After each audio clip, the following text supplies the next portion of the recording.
I can't help it. I get so nervous. What am I going to say? Check one. Check two. Check's good. I get so nervous. I do. I don't know what to. This is the 40 ounce Hemlock podcast, and this is episode 53. So you would think that I would not get nervous. Ignore that. This is part 3 of a series that is not necessarily going to take place all in sequential order, but it is in sequence, part 3 of this series that we're doing called Mind the Gap. Oh, incidentally, I found the opening music. Remember the old show? I found the opening music. Should I play it? I found the opening music. Let me play it. This educational system is going to fail you. Well, I graduated from college believing exactly as you believe. Give me a chance to take a sip.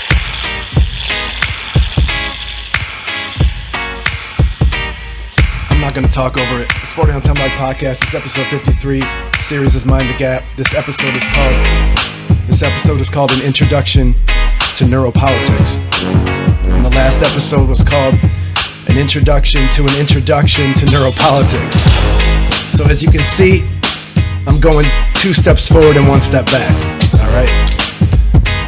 Let me kill this. Hang on. It's not bad, right? So many things are different about this show than when it started. All right. I tried to make it all kind of like show. I'd like there's music, right? And I would do like this little intro and stuff. It's hard to maintain that if it doesn't feel right. It just was so much effort spent on like making it seem like a show when I kind of just wanted to talk about shit. You know what I mean? It's like you can only maintain that for so long. Okay, having said that, why mind the gap? Because there's a gap and there's other gaps. There's gaps within gaps. So even suppose we called it why mind the gaps, or I think on the YouTube thing I've called it God, man, mind, world, or something like that. Regardless, what gaps? Well, there's the gap between what we know about the mind versus what we know about the brain. Let me just stop right here. Listen, we're going to talk a lot in this episode about things that like, I'm going to use the word neuron a lot, okay? And the prefix neuro. There's going to be words combined, right? And it sounds all heady, no pun intended. It's not, okay? That's the whole point. Part of the function of this gap is to make it seem to you as if some things are just impossible to understand unless you're one of these people that exists in this domain, okay? That's part of the effect of the gap. It's part of the purpose of the gap. So I know when I use, if I don't say right here, we're going to be using words like this and talking about things like this, like how often do you think about the brain and its anatomical structure and what those things do, right? Don't worry about it. It's okay. Okay, that's part of the game and it's part of the gap. Okay, we're gonna talk about this, but we're going to do it in a very simple way. And the simple way that we're going to do it is meant to illustrate how ridiculous the convoluted way is that they do it. Okay, I'm going to give you some very simple thought experiments, some very simple illustrations, some very simple analogies to illustrate some very profound things. And the substance of those profound things are the extent to which these people on the other side of this wall or up on this other floor of the ivory tower or whatever, right, are controlling you by making their field seem to be something it's not. Ooh. I think I said that right. Okay, so let's now return to the gap. The gaps. Okay. First gap is the gap between what we know about the mind versus what we know about the brain. Okay? When they say, in the context of the story, we know these things about the mind now, they're saying it because they know these things about the brain now, and therefore they are assuming everything about the mind is explained by the brain, and at bottom of that assumption is the mind is the brain. Again, I know. If you've never thought about this, or if this seems obvious to you, just hold on. Okay? You might be a victim of this story.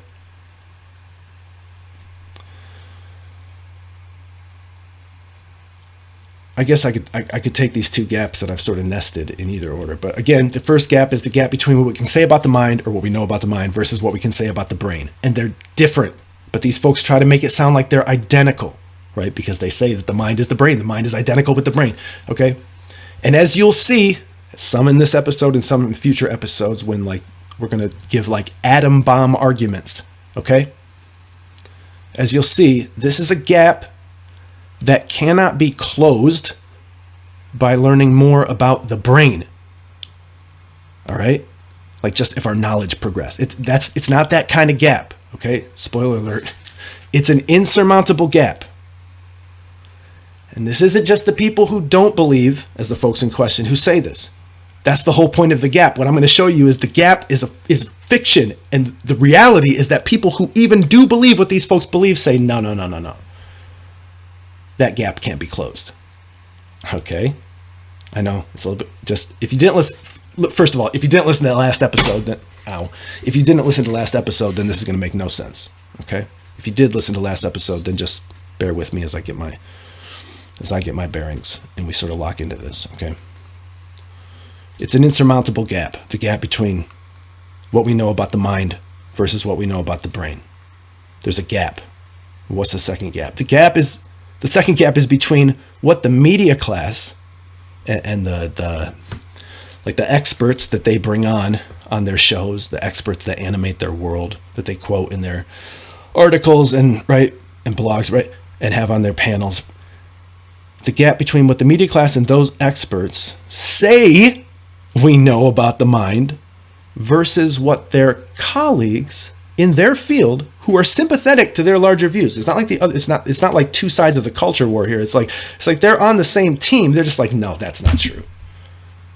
That what those folks are saying over there about what we know about the mind because of what we discovered about the brain, that's bullshit. Like this is okay. So there's two gaps. There's a gap between what we know about the mind, what we know about the brain, and there's a gap between what folks are saying to you over the airwaves via the experts we know versus what the colleagues of those experts admit we actually don't know. Okay?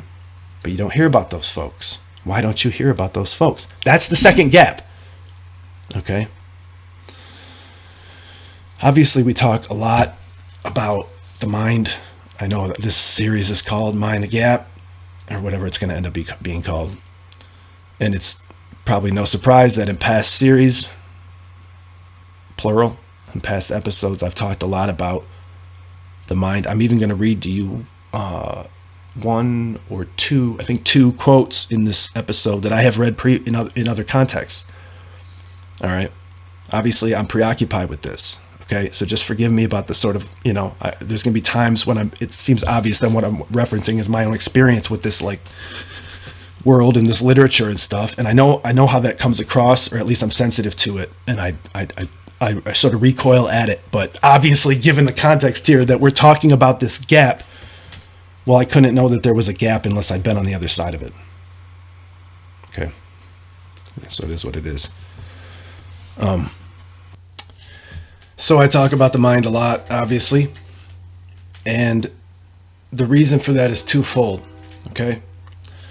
It's two parts. And I mean, I talk about the mind here and elsewhere, okay? Like I said, in previous series, obviously this has come up. It was a large part of the first series. It made appearances elsewhere. Prominent appearances, okay? Why? Two reasons. The first reason is this story. Okay? And the second reason is, well, should I say, what's the best way to do this? I'll stop. The first reason is this story. And I can't say that. Again, we're just recapping last episode. I can't say that without recapping the story. What is the story? Well, the story is a couple things. Generally, descriptively, the story is what you will learn. Right? Summarically, I should say. The story is what you will learn if you engage in a 4-year college education in the modern West. Is what you will learn is just the truth of things. It's just a general outlook about where we are in the history of human knowledge and what we know now versus what we know then. It is the story just is an arc about that subject. Okay? More specifically, the story that you will learn is just the sort of fundamental truth of, again, intellectual history.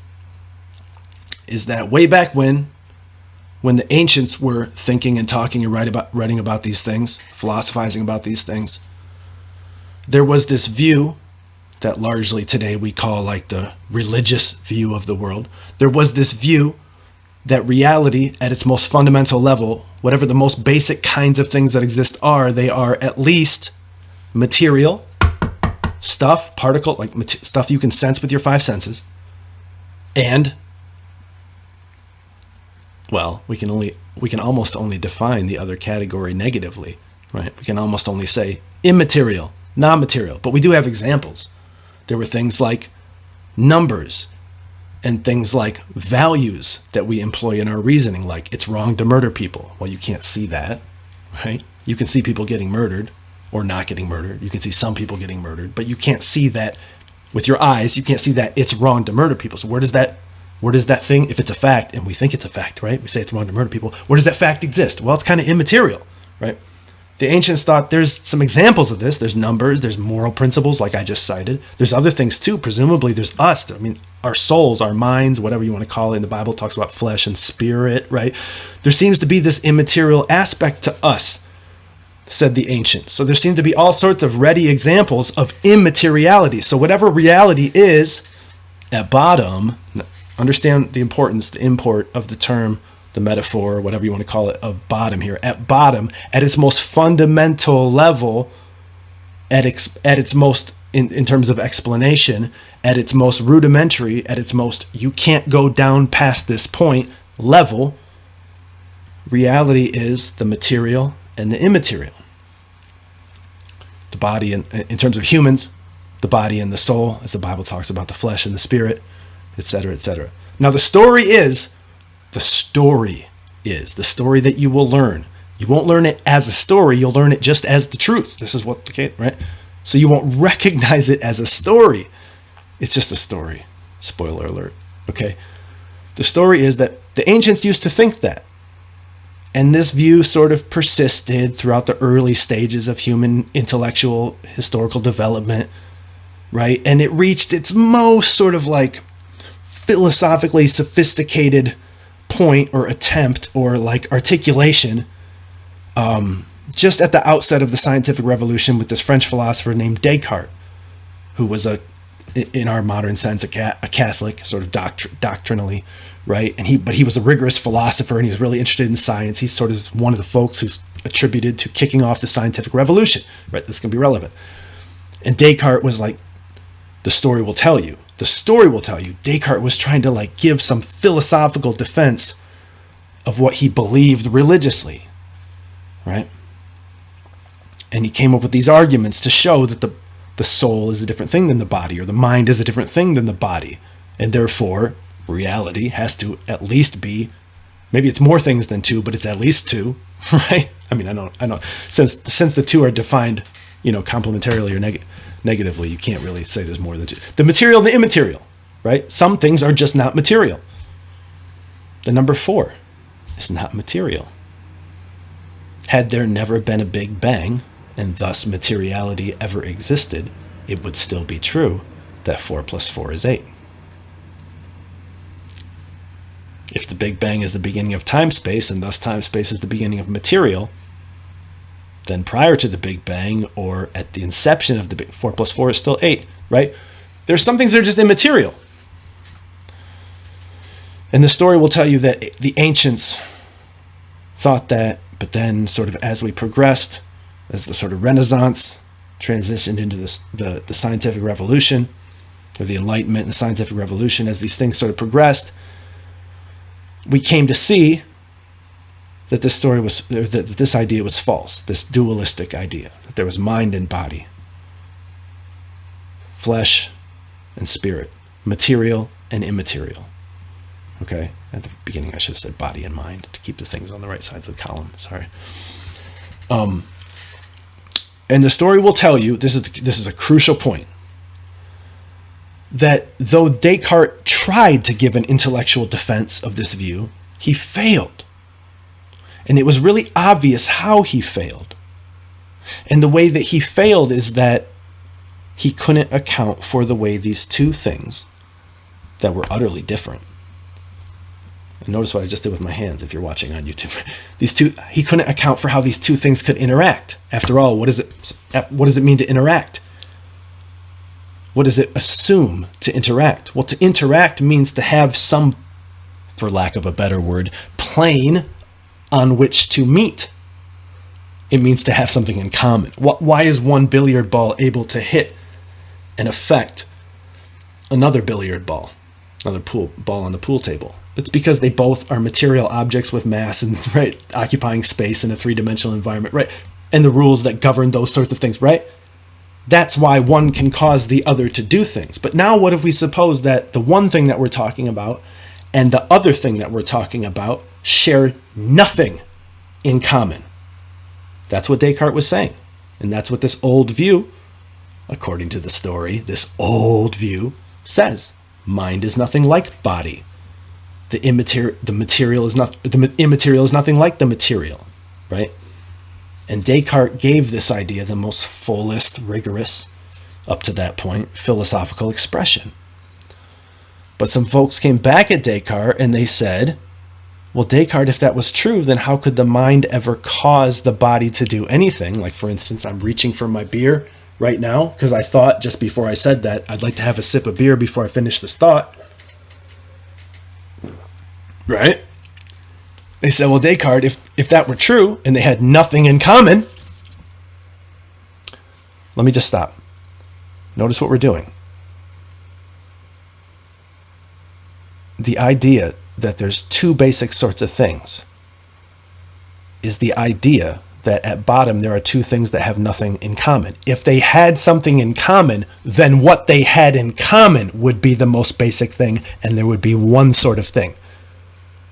All of reality would resolve into one thing. You see how important this is? So they said to Descartes, they said, if it's really true that these two things have nothing in common, well, then how could they interact? And thus, how could my thoughts cause my body to do things and cause events in the external world? And likewise, how could events in the external world, material events, have an effect on the contents of my mind? If there's no plane on which for them to interact, because to interact is to have something in common. And this problem is called the interaction problem. This problem was the story will tell you was fatal. And so after it was raised by the people who raised it towards Descartes' view, who was the fullest expression of this ancient way of looking at things, so goes the story.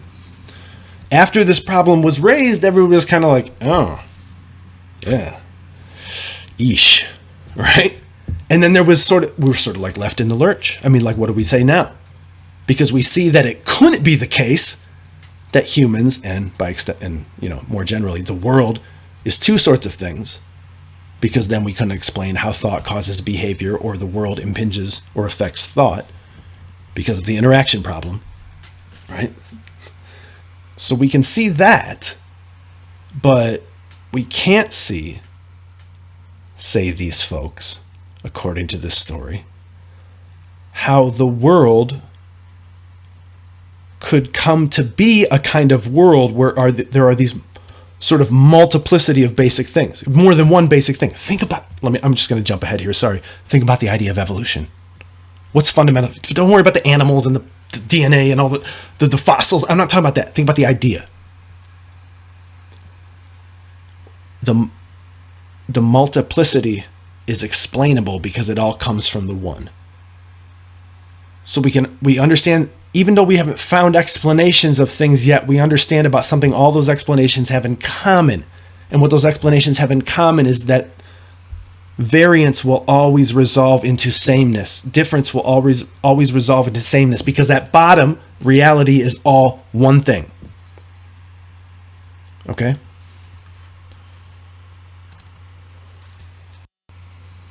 So according to the story, we were kind of left in the lurch because we could see we being the people who, like, the story is talking about, lived at this time and thought in these terms and interacted in this debate. Right? We could see how Descartes was wrong, but we couldn't see how the world, as we see it and experience it, different sorts of things seemingly exist and being inexplicable material terms, we couldn't see how it could all be material. And then came Darwin. And Darwin gave us the means to see how this world, and we, as we experience it, and its mysteries, namely the biggest mystery, us, could be the sorts of things we are, even if everything all came from one thing. So there was this gap. Here's a third gap now, right? There was this gap after Descartes was like, yeah, well, we can see how that old way of looking at things, this is the story, this is not me talking, that old way of looking at things was false, but they couldn't yet see, says a story, about how the opposite could be true, and then came Darwin. It's fun, whatever. I know a lot of people talk about the sort of like biological aspects of Darwin. I don't care about that. You're never going to hear me talk about fossils or even rarely DNA. That's not the interesting thing about Darwin. The interesting thing about Darwin is the general outlook that his theory sort of takes place in, and what the justification is for that outlook. Okay? Because Darwin plays a very important role in this story. Because he sort of settles, he sort of finalizes, he sort of puts a stake in the heart of the old way of looking at reality, namely that it's material and immaterial. Okay? That's the story. And if you get an education in the modern West these days, that's what if you get an education in the modern West these days, you will hear me say, that's the story, and you'll be like, what do you mean that's a story? I mean, that's intellectual history, right? That's a story. And it's false, okay? So here comes the second reason that I'm obsessed with talking about the mind. It's not just the story, it's the use to which they put this false story. It's the use to which they put it. All right, let me just pause. Before we get to the use to which they put it, let me just say a little bit more about the story, because we are doing a recap of last episode here, but since this is this episode and not last episode, I feel like I should dig in a little bit instead of just recapping the story. I want to give you some examples of the story at work, especially because I just made this comment, sort of this offhanded comment, about what's interesting about Darwin is not what he's purported to have discovered, okay? And the sort of like material evidence that's commonly marshaled and brought forward in favor of and in discussions of that whole thing. Like I said, I don't care about DNA and fossils and stuff like that. It's interesting. It's just not what I want to talk about. And I think you'll see as we go that it's not the interesting thing to talk about. So I made this comment about what was interesting about Darwin was not that stuff, but the outlook that he, well, in one sense you might say was operating in, or in another way you might say introduced, depending on how we're talking about it. I want to give you some examples. So bearing that in mind, I want to give you some examples of the story. And this first illustrates, look, I just said what's interesting about Darwin. This is not me on this side of the fence saying that. Again, this series is called Mind the Gap. And one of the gaps I'm trying to show you is the admission on that side of the fence to the falsity of the story. Now, here is an example of someone advancing the story, but even in the course of advancing the story, they admit this more general thing that lends to this view that the story is false, okay? Or at least there's something else at work in the story that they're not telling you. Sorry, I'm doing my best here. Listen to what Dennett says in light of what I just said about the interesting thing about Darwin. This is Daniel Dennett in his book, Darwin's Dangerous Idea. It's a lot of D's. This is Daniel Dennett in his book, Darwin's Dangerous Idea. That's an interesting title, right? Because, of course, in my recounting and explicating of the story, Darwin's idea plays a very important role. Daniel Dennett agrees and disagrees with me. He thinks it also plays an important role. And in talking about it, he reveals something very interesting about Darwin's effect and the importance of Darwin. And it was something that I just in an anticipating fashion, right? Echoed by saying the interesting thing about Darwin is not DNA and fossils and all that crap and paleontology. It's not. It's the more general outlook. Look. Here's Daniel Dennett on page 183 of Darwin's Dangerous Idea. I'm going to try to just get through this without commenting, but obviously that's going to be impossible, so I will try to be very clear about where I'm inserting and where I'm not. He says, now, again, look, I've already done it. Remember I said about the story, if you imbibed, if you were indoctrinated, if you were taught, if you were educated in the environment of this story, you would not recognize it as a story, or as they say nowadays, a narrative. You would recognize it as just the baseline truth of things from which we infer all other things. All right? And the first sentence in Dennett's excerpt that I'm going to read here reflects that fact. And in either this episode or the next, at some point, we're going to get to analyzing this discussion had by this panel on this show on MSNBC. And what I'm going to show you is that the whole discussion does the same thing. It assumes this story. And when you understand the falsity of this story, you understand how ridiculous discussions are of this sort. But the further thing that you need to understand is the use to which this story is put in having these discussions in order to affect you in the way they hope to affect you. Look, it's an introduction to neuropolitics. The two things that we're going to discuss here are a little bit more about what is naturalism, which is what we were leading to in the last episode, and then what is actually neuropolitics. And you can't understand what neuropolitics is until you understand what naturalism is. You can't go to Wikipedia, although we will, I'll show you in a minute. You can't go to Wikipedia and understand what neuropolitics is if you don't understand what naturalism is. But you're not going to understand what naturalism is if you just listen to these people. Because to these people, naturalism is not anything. It's not a thing. It doesn't need to be identified. It's just the baseline. It's that from which we reason. It's where we start. So you don't have to call it a thing because there's nothing to compare it to. Because the story is true. Because we used to think these things, but then we got the proper method on about the scientific revolution, and then we figured out that this was true about reality, and then Darwin came along and confirmed it, and now this is just the truth. Why? Because we have this metal detector. You see? If that makes no sense to you, then you didn't listen to last episode. So stop here and go back. I'll review it in a minute, but just listen. This is Dennett rehearsing the story, and I want to read this to you in light of my sort of offhanded comment that I just made about the outlook of Darwin being more important than anything specific that Darwin had to say. He says, we should all be able to agree. Right? I mean, why wouldn't we? Because we all are educated and we all know the story. See? We should all be able to agree about one result already. Result of what? Result of Darwin. Right? We should all be able to agree about one result already. Even if Darwin's relatively modest idea about the origin of species. Sorry, there's a plane going over. Or a helicopter? Plane. Even if Darwin's relatively modest idea about the origin of species came to be rejected by science. Yes, utterly discredited and replaced by some vastly more powerful and currently unimaginable vision. He says, even if that happened, listen now, it would still, what would? Darwin's theory. What Darwin did. Darwin's dangerous idea. He says, it would still have irredeemably sapped conviction in any reflective defender of the tradition expressed by Locke. And sorry, in our terms, he means by Descartes. Same thing, same view. Locke was another defender of the view that Descartes defended. Okay, so he's saying it would have irredeemably sapped conviction in any reflective defender.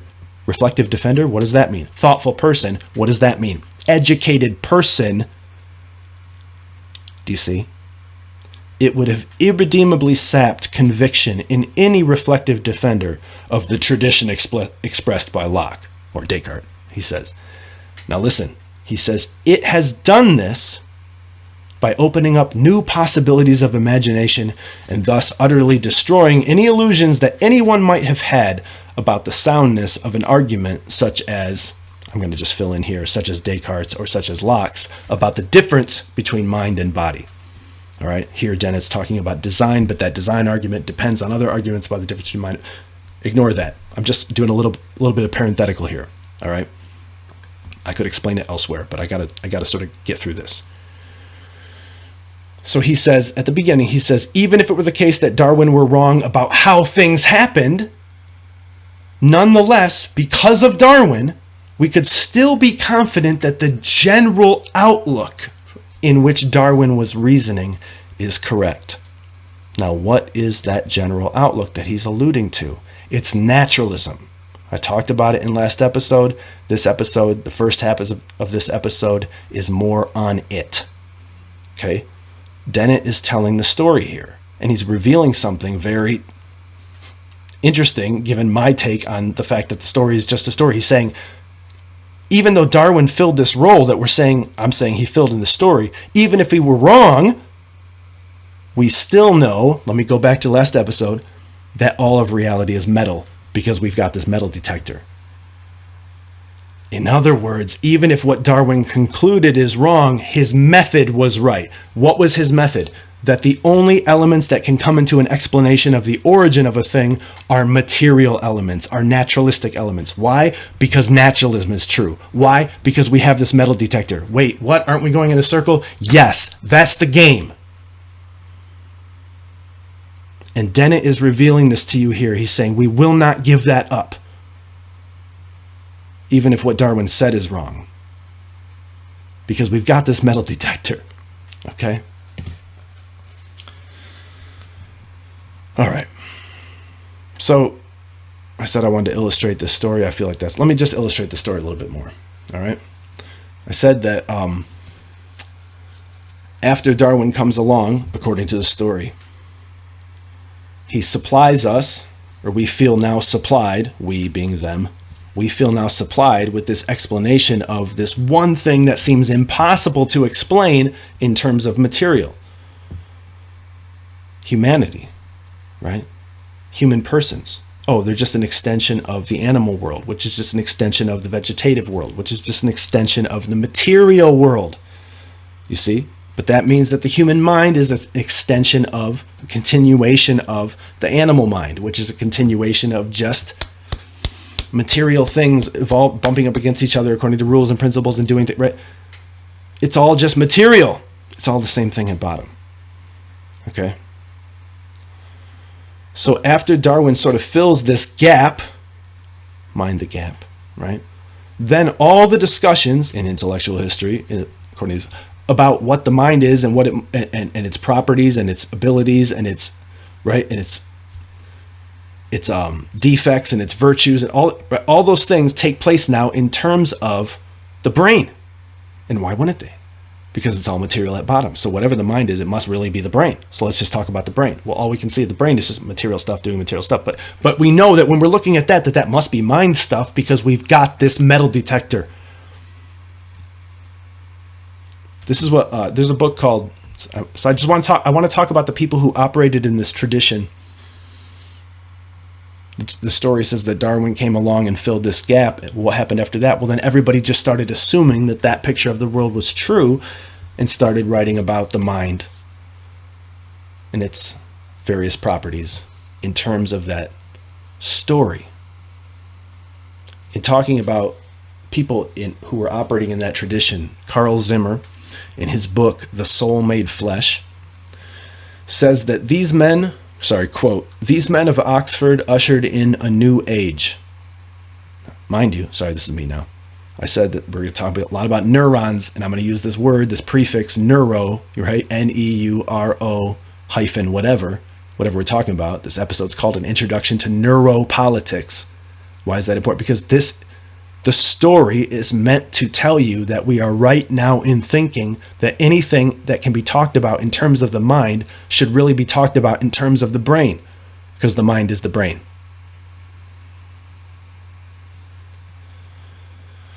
So coming after Darwin and operating in this tradition and within this assumption, Carl Zimmer says, these men of Oxford ushered in a new age, one in which we still live. Call it the neurocentric age, in which the brain is central. not only to the body, but to our conception of ourselves. The 17th century saw many scientific revolutions, but in some ways, the revolution of the brain was its most shattering triumph. Of course, by the word triumph, we know whose side Zimmer is on here, but it doesn't matter. All right, he thinks he believes the story. He thinks this is progress. It doesn't matter. Listen to how he describes it. The 17th century saw many scientific revolutions, but in some ways, the revolution of the brain is its most shattering triumph and its most intimate. It created a new way of thinking about thinking and a new way of conceiving of the soul. Okay? Today, some 340 years later, the neurocentric age is more deeply entrenched than ever. At the beginning of the 21st century, thousands of neuroscientists follow Willis's trail. Willis is a guy he's been discussing previously in the book, a sort of like pioneer in this field. He says they continue to dismantle the brain, but they don't have to pull it from a corpse to do so. Instead, they can scan the positronic glow of neurons, like in an MRI, right? They can just look at the brain in an imaging device. He says they can scan the positronic glow of neurons as the person they're looking at recalls faces of friends, searches for a word, or generates anger or bliss, or reads the mind of others. He says these scientists have started to isolate the molecules that these neurons trade in, and they are manipulating them with drugs. This is part of a larger point about the pharmaceutical industry, but whatever. You see the point. Now the focus, now everything that's important about the mind can be explained in terms of the brain. So let's only focus on the brain. Remember when that kid shot up, what was that university? Virginia Tech. I mean, it happens, right? When he shot up Virginia Tech, there was an article in, I don't remember where it was, I think it was the New York Times. A psychologist was interviewed, all right? And he said, the whole question at issue in the public discussion of this event was, should this kid's sort of testimony videos, his sort of like autobiographical sort of explanation, his sort of, what do they call it, manifesto, his video manifesto, should it be aired in the public? Should people see it? And the psychologist was like, no, don't show it. Why? Here's why he said. He said, because that won't tell us anything about him. What? What does he mean? Why does he think that? He could only think that if this kid's statements and reasons and thoughts, which depend on the notion of meaning and the reality of mental concepts, right? If those things could be real. But according to this guy's view, those things aren't real because naturalism is true, because we got the metal detector, and therefore we know that the mind is the brain because Darwin, right? Those things aren't real. He says, listen to this quote, when he says, don't look at this video, he says, that's not important. It won't tell you anything about him. And then he says, if me and my colleagues encountered this kid, and I'm going to paraphrase here, but this is effectually accurate. He says, if me and my colleagues encountered this kid, we would have assessed his condition, put him on appropriate medication, and that would be that. Which is effectually to say, that's the end of the story. Which effectually is to say what goes on in the brain is ultimately the explanation of what goes on in the mind, which is effectually to say the mind is the brain. Why would you think that? Because Descartes was wrong and Darwin was right. And even if Darwin's wrong, we're not giving up the outlook because we've got the metal detector. Do you see? This is the story at work. I want to give you another example of it. Actually, can I go on with this Zimmer quote? What does he say after this? It's more deeply entrenched than ever. No, okay, it's fine. I want to read you another quote from this other book that I've been reading, Howard Gardner's book, The Mind's New Science, A History of the Cognitive Revolution. Okay? And this is an interesting quote. It's an interesting excerpt because here he sort of draws the distinction between the people in this field who are willing to follow the naturalistic assumption to its ultimate logical conclusions, which is that everything about the mind, our thoughts, our feelings, our hopes, our desires, our beliefs, everything, our reasons for our actions, our logical processes, our justifications for thoughts and action, everything is ultimately explainable in terms of brain activity. He's highlighting a gap here. We might say this is a sort of illustration of the second gap, or we might say it's a fourth gap. I think I mentioned a third earlier. He's highlighting the gap here. He's saying some folks in this field are willing to follow this assumption to its logical conclusion. And some aren't. All right. He says, it's been held by many scientists, especially neuroscientists, that the optimal way, in other words, the right, ultimately right way, to account for human behavior and thoughts is in terms of the structure and functioning of the human nervous system. What does that mean? It means the brain. That's where the nervous system resolves to, the brain, okay? He says, to some investigators, the same people he's been talking about here, scientists, he's just using investigators in place of scientists, right there. He says, to some investigators, he's drawing the distinction here. Here's going to be a gap. Are you ready? He says, to some investigators, this neuroanatomical account can complement accounts that are given in psychological or behavioral terms or language. Notice the word he uses there. He uses the word complement. Think back to high school geometry. What's the difference between supplement and complement, right? A supplement is a thing that can utterly stand in for another thing because it has all the same properties. A complement is a thing that needs the other thing in order to be what it is, right?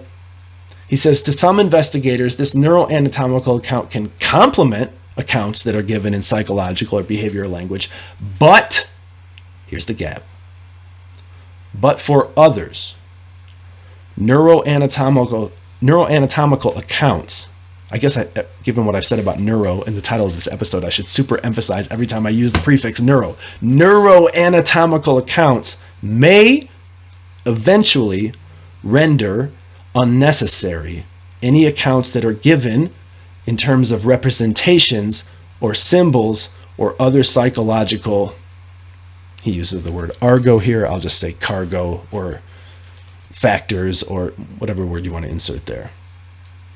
In other words, he's saying there's this other group of folks who think that now that we can look at the brain, we ultimately don't need to look at anything else. All right? He says, for others, this neuroanatomical accounts will render unnecessary accounts that are given in terms of representations or symbols. What does he mean, representations or symbols? Maybe I should have stopped there. Well, we're stopping there now. Think back to last episode. Remember this diagram? Let me pull it up.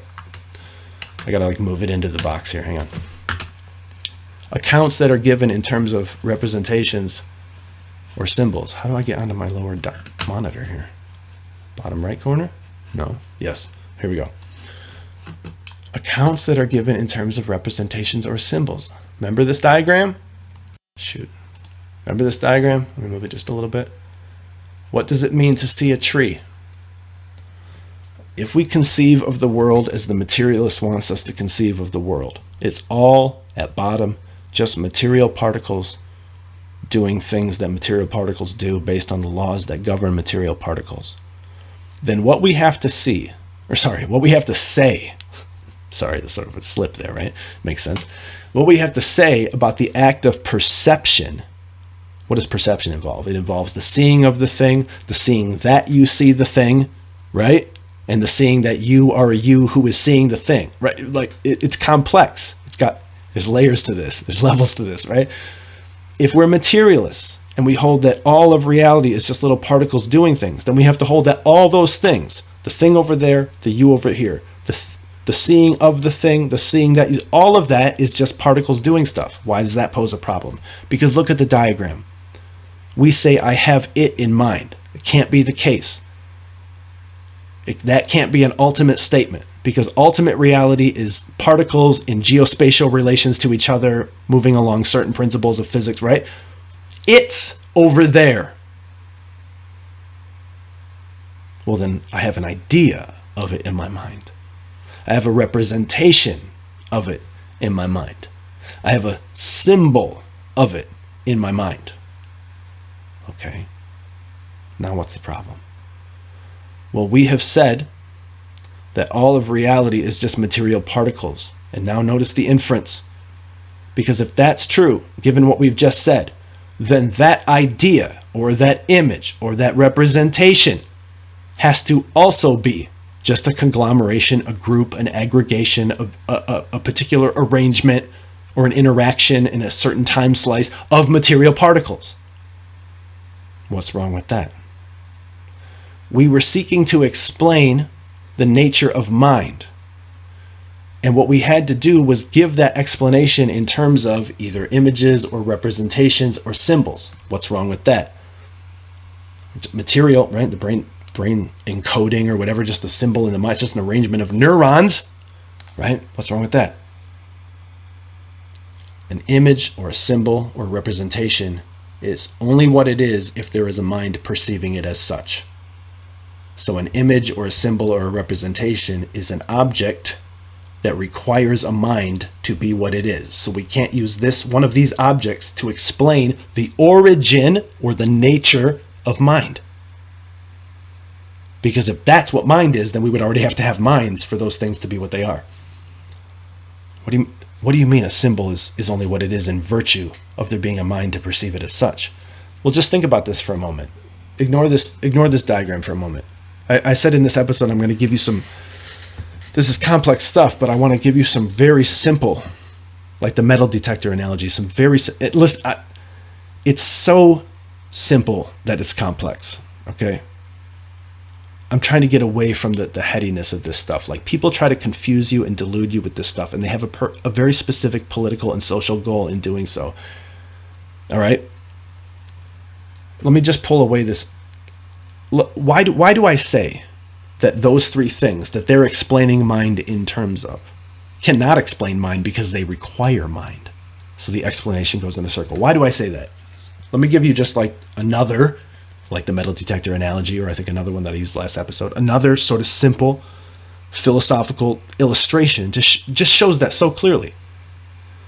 And this is, I borrow this from, I forget when the book came out. Hilary Putnam's book, Reason, Truth, and History, used an example like this, and it just sort of leveled me when he gave it. He said, I'll use a different historical figure, it doesn't matter here. He said, imagine that there is an ant crawling along a beach. Yes, this is what we do in philosophy. Welcome. Isn't this great? And you might think, well, what's the point of this? Listen, thought experiments are where the most profound truths get revealed. Okay. He says, imagine that there is just an ant, and he's crawling along the sand. And of course, in doing so, he's tracing a line because he's an object and he has mass and he weighs down the sand to some extent. So there's a trail being left by him. And just suppose, because it's perfectly possible, though it's unlikely, but that doesn't matter for our purposes, it's perfectly possible. Just suppose that the line that he traces is like cursive English for Winston Churchill. Or I forget, does he use Winston Churchill in that example? I forget who he uses, or George Washington, or Charles Darwin, right? Just suppose that the ant traces this line, all right? Now we say that particular physical set of events, that inscription, that is just those lines in those shapes with respect to one another and just respect, not the space around them, with just respect to one another, those are a symbol for Winston Churchill. They're his name, right? They refer to him, they point to him, they're a sign for him, they're a representation of him, right? See? They're maybe not his image, but that's a different thing. It still requires a mind, right? It's clear how an image requires a mind, but just in terms of the name, we say that that's a sign or a symbol or a reference to of Winston Churchill because of what that thing connotes in our mind when we see it. But it's not. Intrinsically, it's not. That means in and of itself, it's not. It only is because of our interaction with it. We are already minds. What do I mean it's not without us?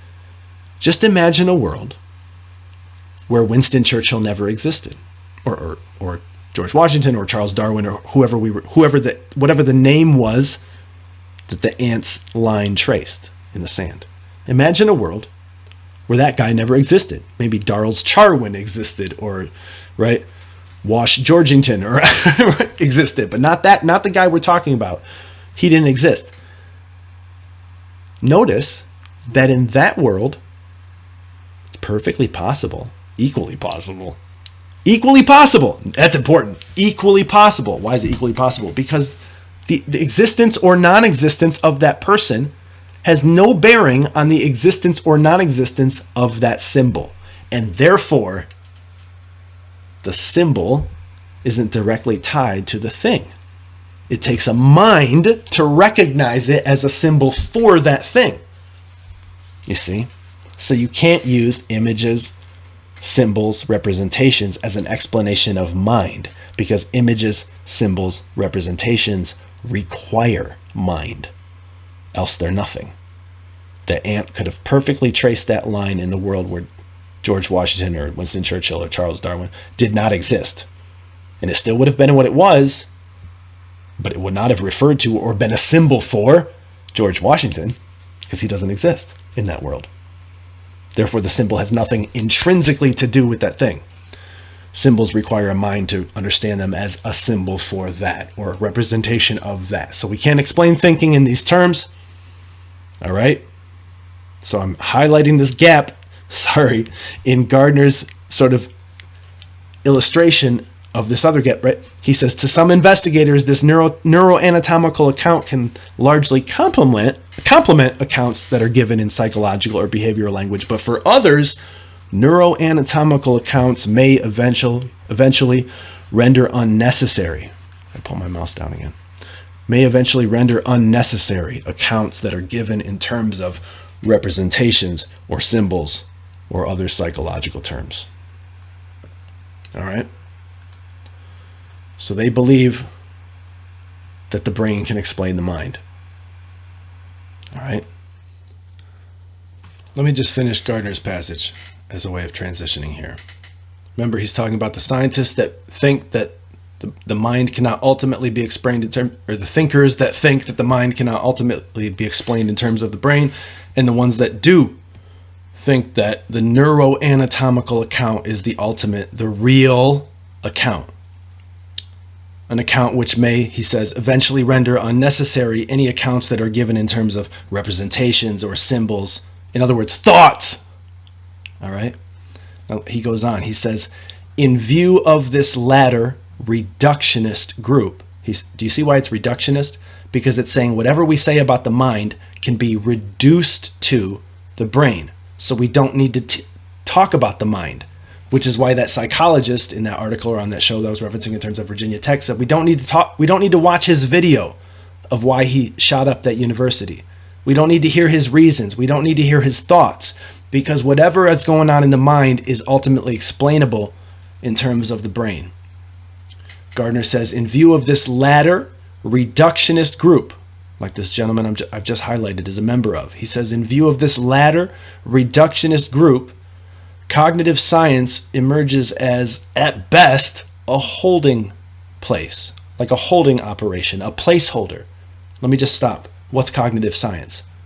Well, remember like when they give the president like a mental fitness test, and there's some questions on there. It's like an IQ test, right? It's like solve these problems, do these puzzles, answer these questions.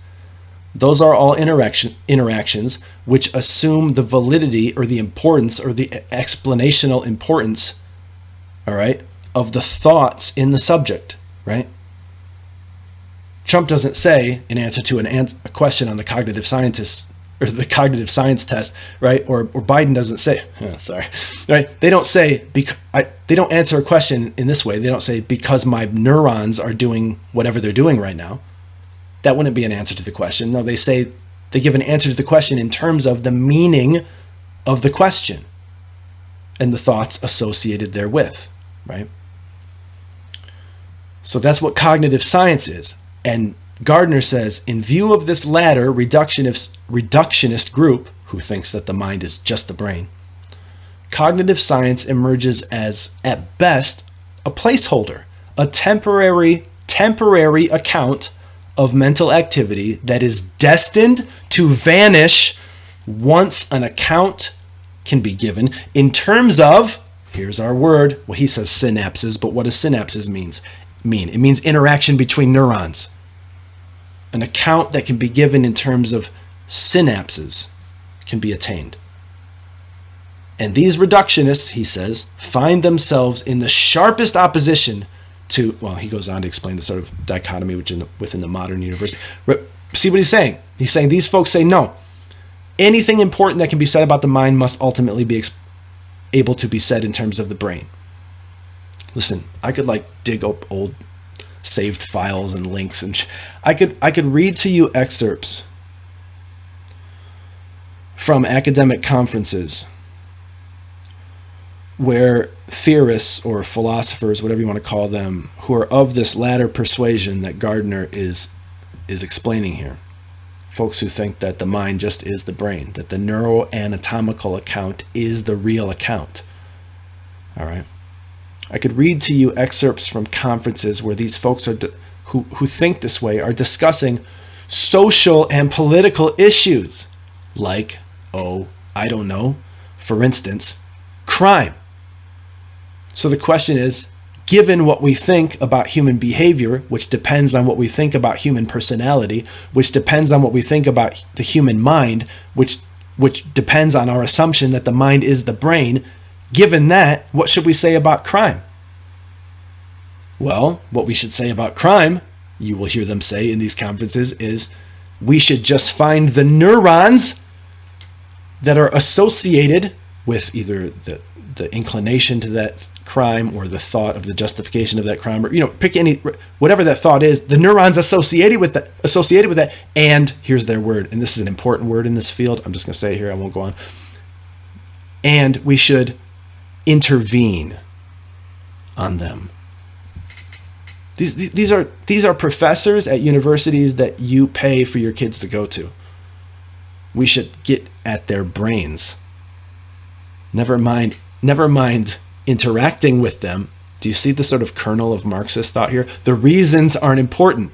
There's something more fundamental going on here, as you'll see. This is why we're doing this in an introduction to neuropolitics, because the general idea is still the same. Ultimately, a person, their reasons and thoughts and rationale are unimportant. Meaning is unimportant because meaning just devolves, resolves, reduces to something more fundamental, which is just the interplay of mechanistic material particles. So that's what needs to be addressed. So if we want to solve the crime problem, intervene on people's brains. Just to go on with the illustration a little bit here. You see this a little bit. I almost hesitate to say this here. You see this in a way. Think about why the movie Clockwork Orange repulses you. It should repulse you. Think about why it does. Now you might say, well, no, this is a bad analogy, Nick, because in that movie they're playing the guy images, which depend on meaning and interpretation and ideas of mind and things like that. They're playing him images to change his behavior. Yes, that's right, but you haven't noticed the deeper point. They are doing that because they assume that those images have some determined causal relation to certain other thoughts that they're trying to generate. In other words, they make a mechanistic assumption or a naturalistic assumption. What's that? It's the assumption that all events ultimately happen for the same reason. What's that reason? Because of the interplay of little material particles. So that's the ultimate explanation of everything. So they're just saying, well, if everything's mechanistically related, well, maybe we don't know the neurons that cause the crime, but if we play these images in a certain way, maybe that will cause some sort of chain reaction and produce the opposite of these sort of thoughts, right? It's a mechanistic assumption. It's naturalistic. That's why it strikes you. That's why it's so unsettling to you. In a moment, I'm going to introduce to you what neuropolitics really is, despite what Wikipedia will tell you that it is. And despite, if you press them, what the people on this panel that we're going to watch would tell you that it is. All right, I'm going to explain to you what neuropolitics is, and when I do, it will unsettle you in the same way that I hope this sort of understanding about what's at work in A Clockwork Orange unsettles you. All right? Now, if, in terms of our sort of breaking up of people and their views and the importance of, right, if we ask the second group that Gardner's talking about, why they hold out this hope that everything about the mind will be explainable in terms of the brain, because it's not, as we'll see, right? It's not. And as well, there's prior problems. There's problems at the beginning. There's not just problems along the way. There's problems at the beginning that make the whole thing impossible, but they ignore those and they advance this story, right? Why do they think that everything about the mind will be explainable in terms of the brain? And why do they say, don't look at that kid's testimony of why, right? Why do they think this? And that's just an example. Certainly there are cases where somebody is crazy, but crazy is a concept that depends on a norm. And the question is, where do these naturalists get that norm? They have a book that they publish every so often, the sort of like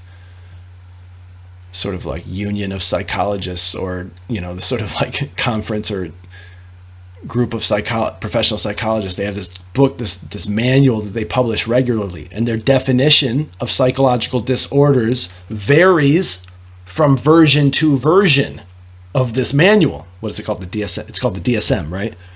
The DSM-4, the DSM-5, depending on the version, right? And their description of disorders varies. It changes from version to version. How could it do that? Because they have no norm of what a person ought to be on which to base anything. So of course it's going to vary. Of course it's going to change. There's no reason why it shouldn't. Okay?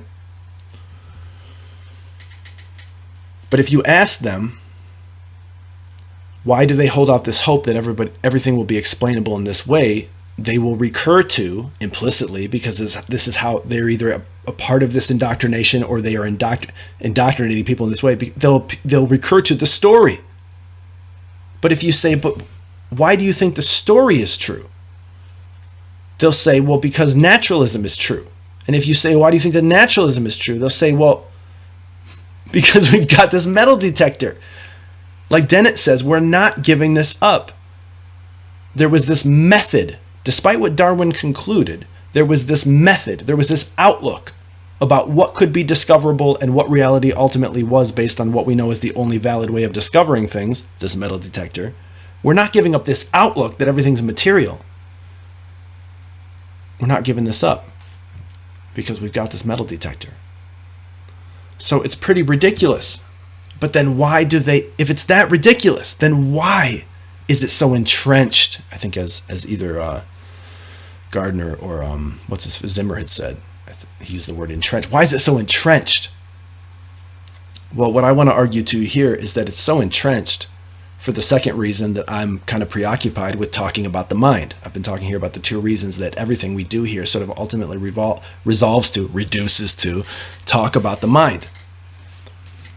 The second reason, in addition to the story and its falsity, the second reason is the use to which they put the story.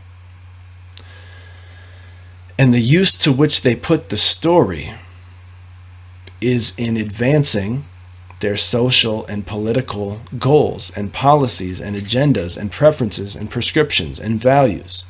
They use this story, not always explicitly. That's why I'm talking about this in the way that I am before examining this clip. They use this story to justify their social and political and moral agenda arguments. All right? But if the story's false, if the story's ridiculous, if the story's incoherent, if the story is impossible, then it can't be a premise, an ultimate premise in those social and moral and political arguments. But for them it always is, because they don't acknowledge the falsity of the story, because they don't know it as a story, because to them it was taught to them as just reality. They were given the story. They use it to advance their social and political views. And I touched on this last episode. It's okay, we're still sort of summarizing last episode. How do they do that? Well, look. Think about how all of the culture war issues that we're familiar with before, the culture war became like the pre-Civil War.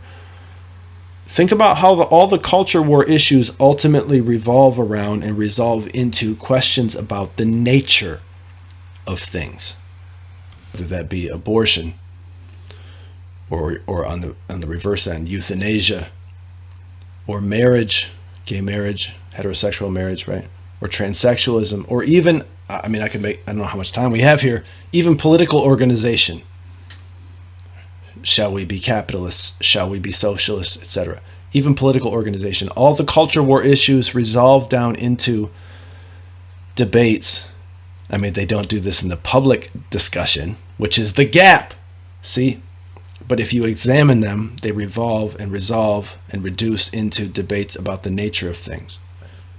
Pretty much all of us agree that it's wrong to kill another person against their will.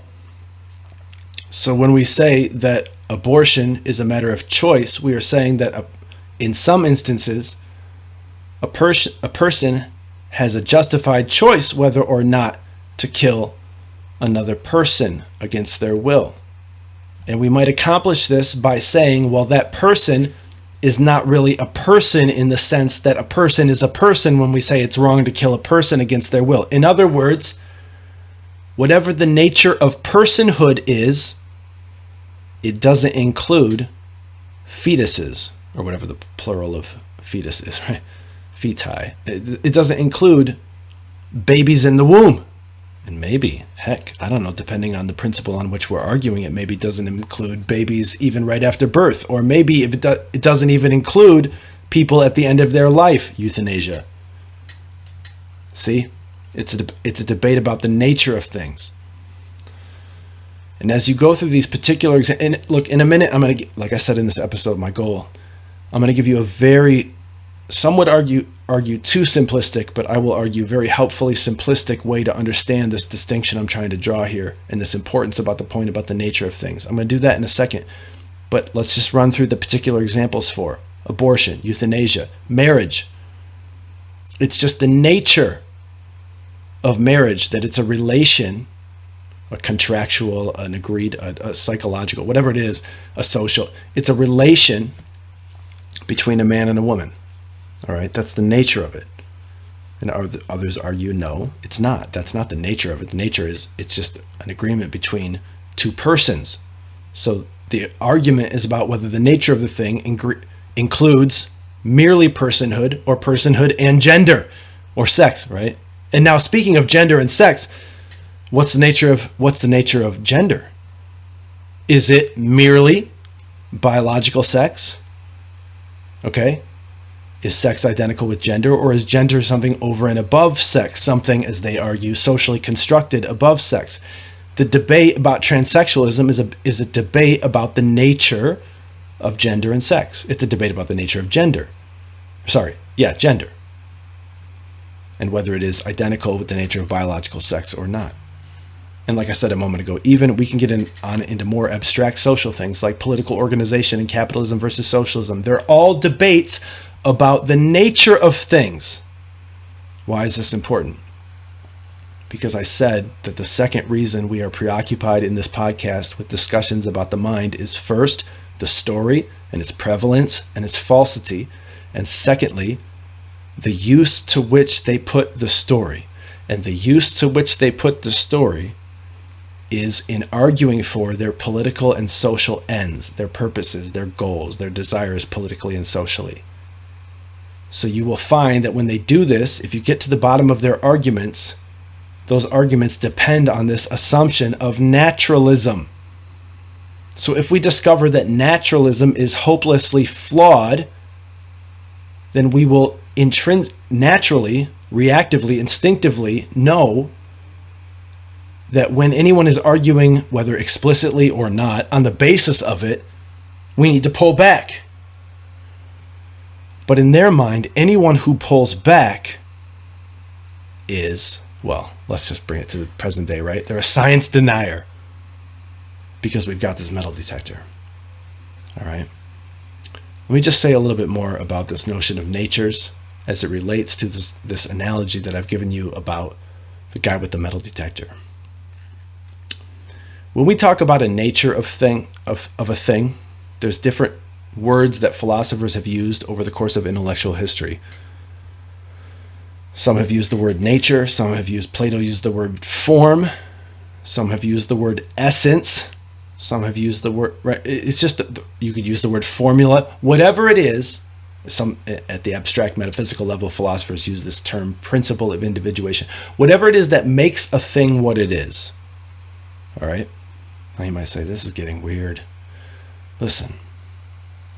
If you believe that the only way of knowing things is in terms of what you can sense with your five senses, and therefore The only way of knowing what reality is in terms of that method. And therefore, what reality is just what you can discover with your senses, or tools that you use to facilitate and accommodate your senses, like a microscope, an electron microscope, and an MRI, and right.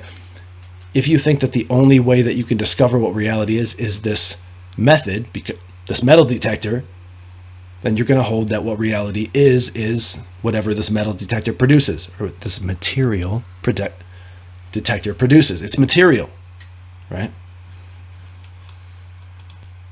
But now notice, if you think this, what happens to the idea of a nature of a thing? I ask that, and I know it's not immediately obvious. I'm asking it just to sort of move the thought. Think about this for a second. What does it mean to say something is the nature of something?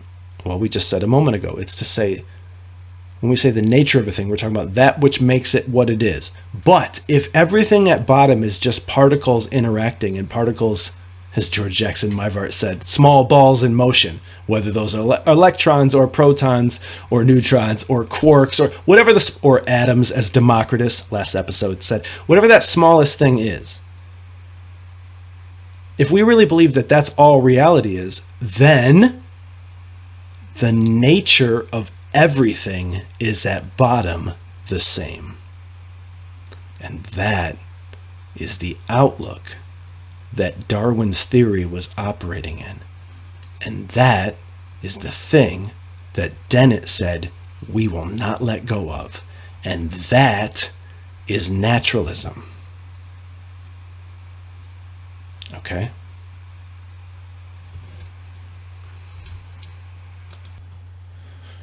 Now, I said I was going to give a little illustration to try to convey why this is important to the discussion of the nature of things. Why are we talking about naturalism and the nature of things?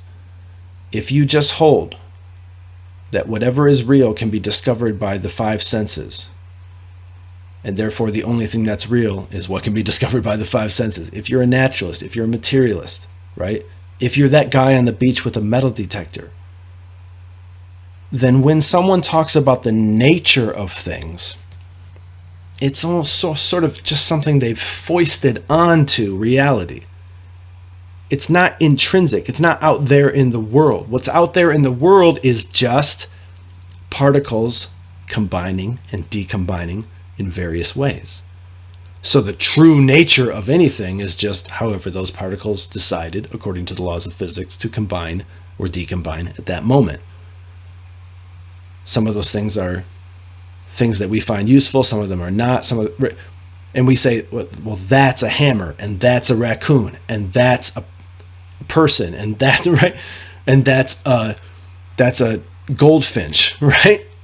And that's a snake, and that's a planet. But if all of reality is just at bottom, this little particles in motion, then the ultimate nature of things is sameness.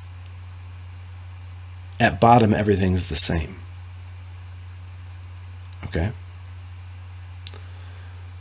Now, I'm going to illustrate that, like I've gestured at twice now. I'm going to illustrate this point with an analogy that some would argue is too simple. I would argue it's simple enough to accomplish the purpose. I've been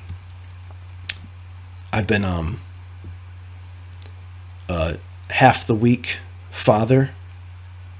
I've been a half of the week father now for going on 2 years. And I've gone to great pains as a father to consider and implement ideas and activities and items in my household that when I have kids, when I have my kids, are conducive towards the development that I hope for them, right? When your time as a parent is cut in half, whatever intensity you felt about that matter, training your kids, educating your kids, developing your kids, instilling values in your kids, inculcating certain proclivities in your kids, or right, all those things become paramount. Sorry, this is a little autobiographical, right? But I got autobiographical at the beginning. So what are you going to, you start to have all these thoughts about how you're going to decide your time. When you're two parents in a household in the most natural, when you're in the environment as God intended it, a lot of this stuff is very organic, right? But when you're separated, it becomes very explicit. And if you're intentional, you've got to give it a lot of thought. And I say all that, sorry, just to say that one of my favorite things from my childhood, and one of the things that I've tried to expose and develop and play along with my kids in, is Legos. Okay, I love Legos. I'm not like a nut, like I just had, a small set as a kid, but I love, all my memories of Legos are very fond Legos, fond memories. All right. And I've been thinking about those, and this is not a lesson about child rearing or parenthood or anything. I just want you to think about Legos. Okay. And I want you to think about them in distinction to, or in over and against, something like Play-Doh. So here we're talking about Play-Doh or Legos versus Play-Doh. What's the difference? Well, on the surface, initially, intuitively, as the philosophers say, prima facie, an interesting sort of initial difference is that Legos, at their most fundamental level, are different things. They are things that have a nature. There's a thing that this piece is for, and that piece is not for that, and you can't make this piece do that, except by some wild sort of invention, and sometimes not always is that even possible, right? They each individually is different. Difference goes all the way down to the nature of Lego reality, and the things have a different role. They have a different nature. This block is different than that block, right? Now, I know you might say, well, at the bottom, they're all made of plastic. Yeah, I know, that's in the real world. We're talking about in terms of the idea of the thing, right? And Play-Doh is a thing that at bottom is all the same. And in terms of your activity with it, can just become whatever it becomes on the basis of certain recombinations and decombinations and combinations, right?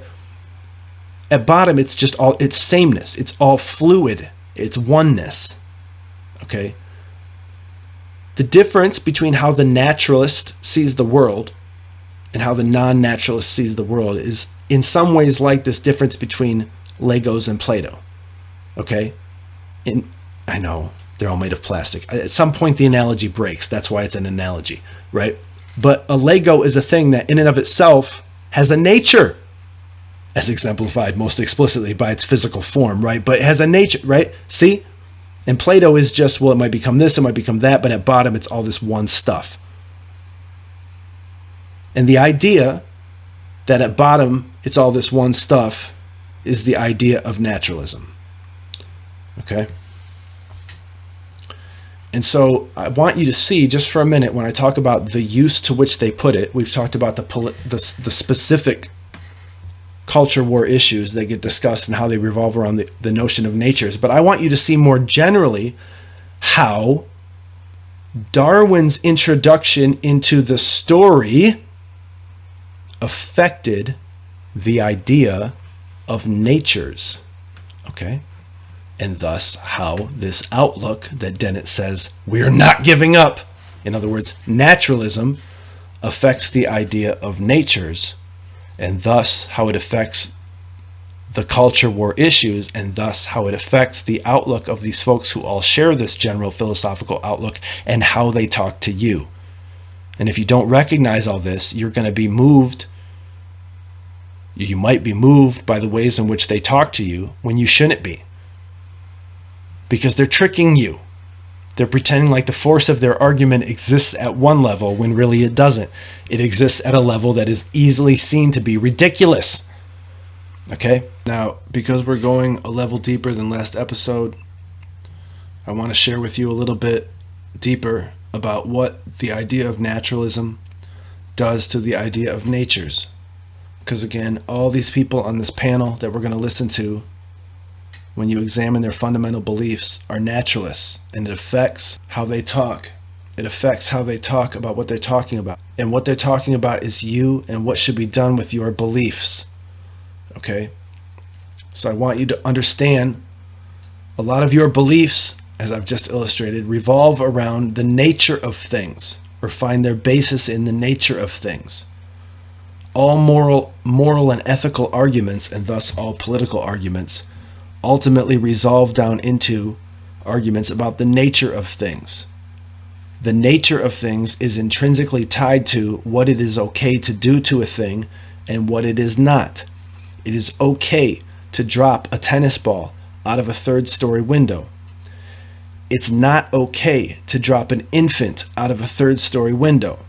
And when you get down to it, the reason that is because an infant is a different thing, a different sort of thing, has a different nature than a tennis ball. I want you to see what naturalism does to the idea of natures. I mean, after all, if everything just resolves down into, or as we heard in the previous passages, reduces down to material particles doing things that material particles do based on the laws of physics that govern those fundamental material particles, then everything at the bottom has the same nature, namely those particles. That is naturalism.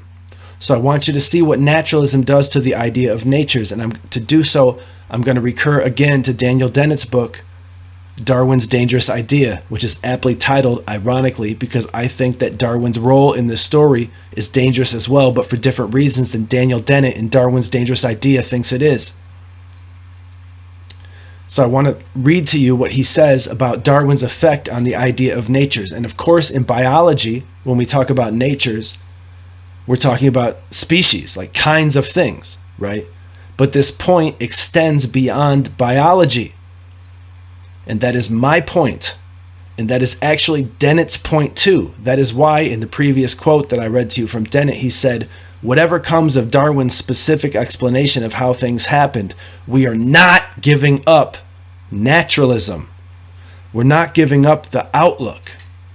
Why do you think that is? Why do you think Dennett clutches that so tightly? Again, I said my preoccupation with the mind in this series and other series is due to a twofold fact: the story, its prevalency and falsity, and the use to which they put it. To understand the use to which they put it, you have to understand what naturalism does to the philosophical notion, the philosophical standing, the rational standing, the epistemic standing, the logical standing of the idea of natures. It obliterates it. And when you see, and when you appreciate that it obliterates it, you will appreciate, if you appreciate this other point, that it also obliterates any arguments that form their basis on the basis of what you should do, what you can and can't do to a thing on the basis of the nature of it. But all moral and ethical arguments resolve down to that point.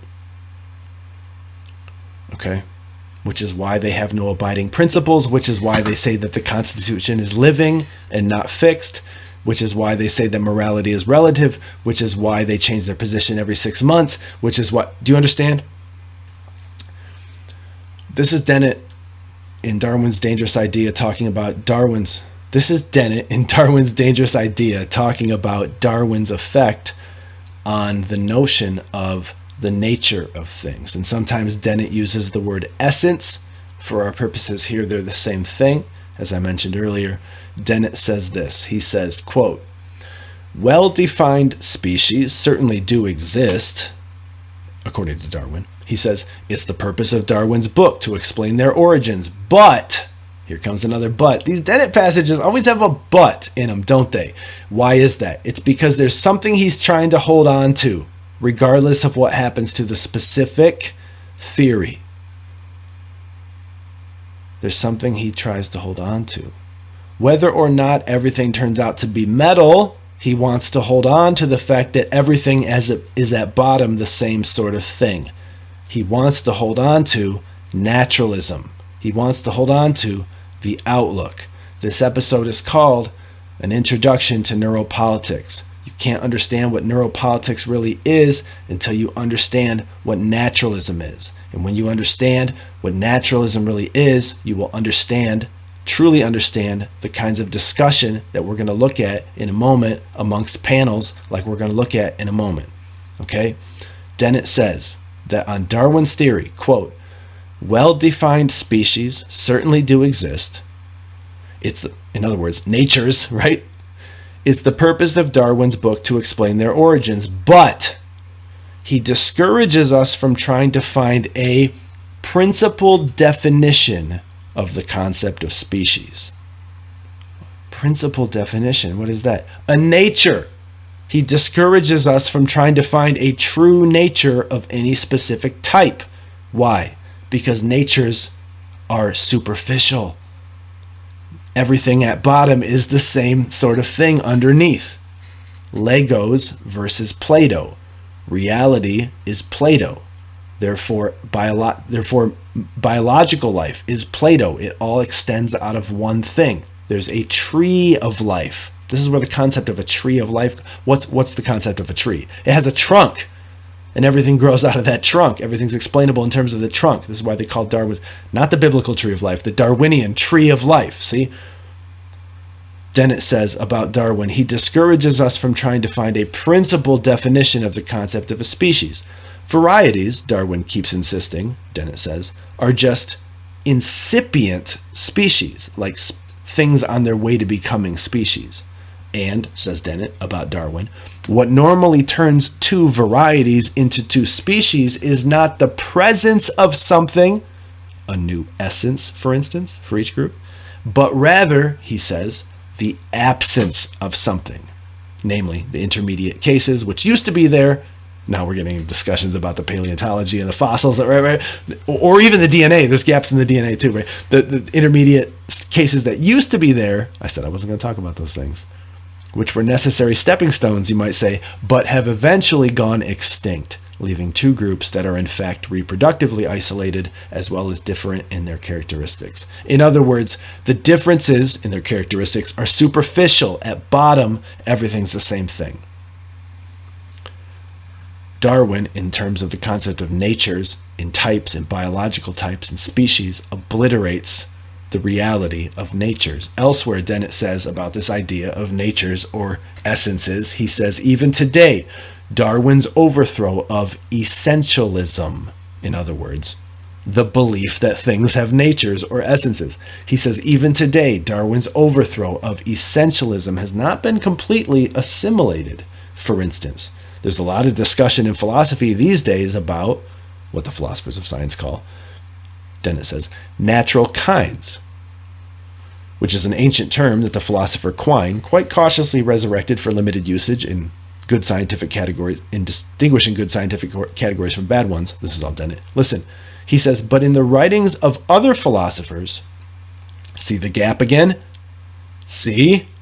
Dennett says, but in the writings of other philosophers, natural kind is often a sheep's clothing for the woof of real essence. In other words, remember Gardner talked about that other group of philosophers that thinks that all psychological, mental, personal explanations of thoughts and actions, right?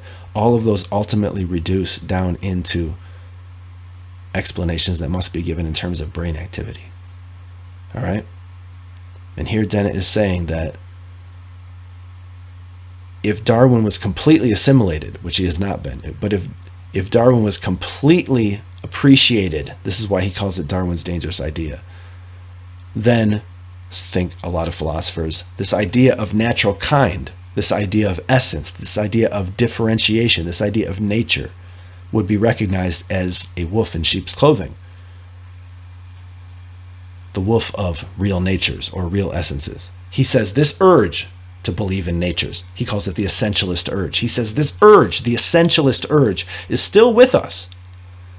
And it's not always for bad reasons, after all. He says science does aspire to carve nature at its joints. What does it mean to carve something at its joints? It means to divvy it up, to divide it up in terms of what it really is at its most fundamental level, right? Science aspires to do that, and Dennett says, and it often seems that we need, in order to do that, essences, natures, or something like essences, he says, to do the job. Now listen, in terms of the story we've talked about, he says, on this one point, the two great kingdoms of philosophical thought, the Platonic and the Aristotelian, agree.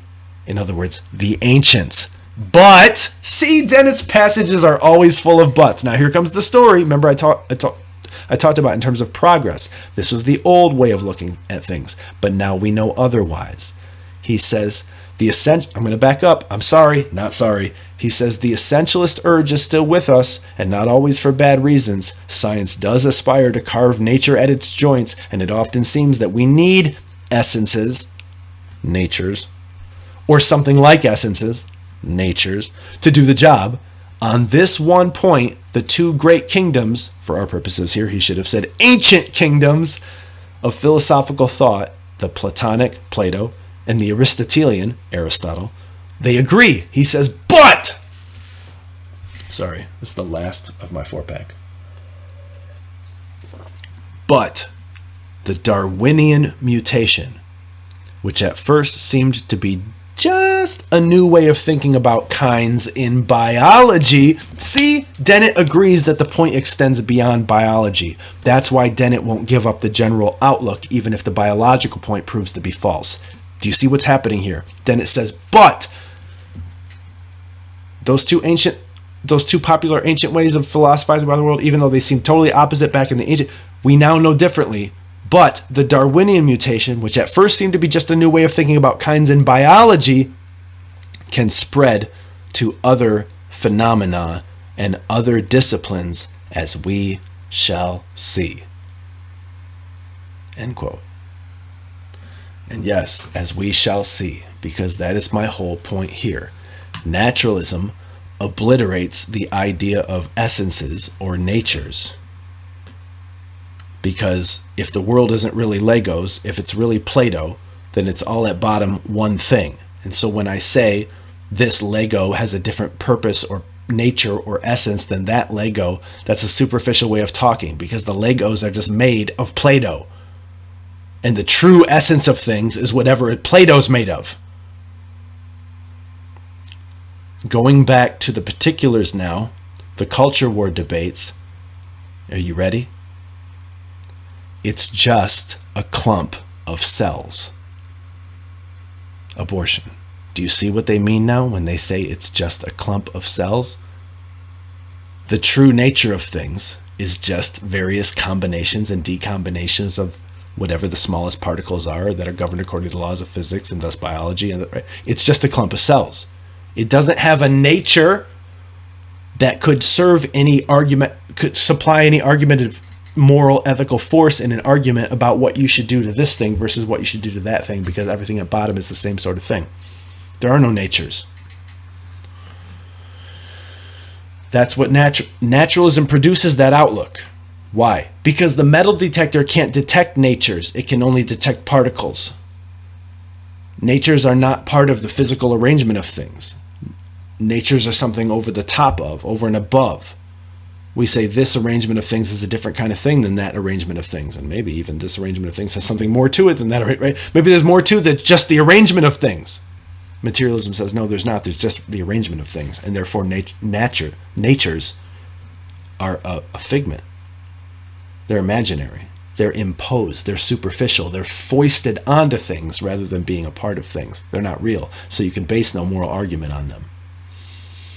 And that is the use to which they put naturalism when they're arguing socio-politically, as you will see them argue in this panel discussion that we're about to listen to. So you have to understand what naturalism is and how it undergirds and underpins and supports and does most of the heavy lifting in their arguments, even if they don't show it or admit it.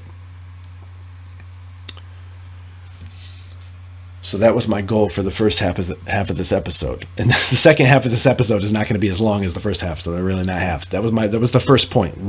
Just to fill out this point from the prior episode, what is naturalism? That's what it is. Everything at bottom is explainable in terms of one thing.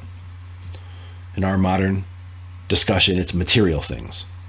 Okay? So materialism is a form of naturalism. And you can't understand what neuropolitics is unless you understand that. So what is neuropolitics? Because everyone on this panel is participating in a discussion that is a neuropolitical discussion. They never say the word neuropolitics, but what they're doing is neuropolitics. What is neuropolitics? It's not what Wikipedia says neuropolitics is. I'm going to tell you now what neuropolitics is.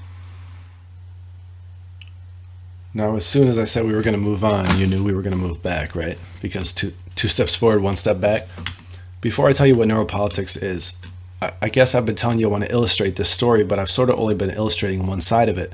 I've been using Dennett and some other guys to illustrate this story. But what I've been saying all along is that there's this gap. And there are these gaps. And one level of the gap, depending on how we conceive of it here, right, is the gap, as I said at the beginning, between what the academics who are brought onto these shows and who are quoted in the media say we know versus what their colleagues say we know. So if we're still, at this point, recapping last episode but going a level deeper, let me just give you an illustration of this. And I've read this before, but this is super important because I've been using Dennett and others of his ilk, or general outlook, which Dennett says we're not letting go of, right? To sort of illustrate one side of this story, but now I want to illustrate for you this gap.